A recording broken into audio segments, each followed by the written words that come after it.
మాజీ మంత్రి మల్లారెడ్డి తిరుమల శ్రీవారిని దర్శించుకున్నారు. తిరుపతిలో మల్లారెడ్డి డ్రీమ్డ్ యూనివర్సిటీ ఏర్పాటుకు అనుమతులు లభించిన సందర్భంగా ఆయన స్వామివారిని దర్శించుకున్నట్లు తెలిపారు. తిరుమల శ్రీవారి పాదాల చెంత యూనివర్సిటీ మంజూరు కావడం ఎంతో సంతోషంగా ఉందన్నారు. తెలంగాణ ఇప్పటికే తమ విద్యాసంస్థల ద్వారా ఎంతో మంది విద్యావేత్తలను తయారు చేశామన్నారు.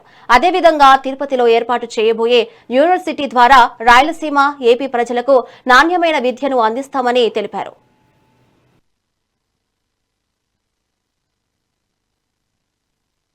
నేను లాస్ట్ ఇయర్ నా బర్త్డే నాడు సెప్టెంబర్ 9 నాడు మొక్కిపోయినా. తిరుపతిలో కూడా ఒక యూనివర్సిటీ పెట్టాలనుకున్నా.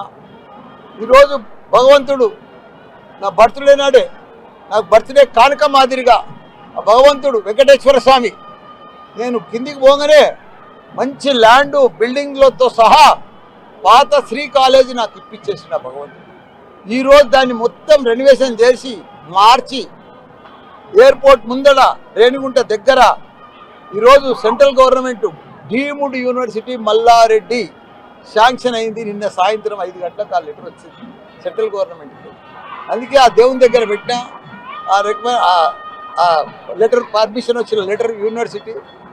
అందుకే నేను ఫస్ట్ టైం ఒక తెలంగాణ బిడ్డ ఒక ఆంధ్రలో తిరుపతి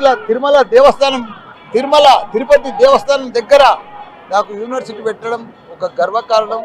ఇక్కడ అందరికీ రాయలసీమ ప్రజలకు, ఆంధ్ర ప్రజలకు అందరికీ కూడా మంచి ఇంజనీర్లను తయారు చేసి ప్రతి స్టూడెంట్ను ఒక ఏఐ తయారు చేస్తాను కూడా భగవంతుడికి మాట ఇచ్చిన. అట్లనే స్టూడెంట్స్ని కూడా అదే మాదిరిగా తయారు చేస్తా. ఈరోజు కూడా నా దగ్గర తెలంగాణలో 50,000 మంది ఇంజనీరింగ్ స్టూడెంట్స్, మంచి డాక్టర్సు, ఇవన్నీ కూడా 10,000 మంది టీచర్స్తో సహా 3 యూనివర్సిటీలు నడుస్తున్నాయి. భగవంతుడు నాకు మీద దయ ఉంచి నా కోరిక ఇచ్చేసి నాకు మంచి యూనివర్సిటీ ఇచ్చినందుకు ఆ దైవానికి దండం పెట్టుకుందామని వచ్చింది.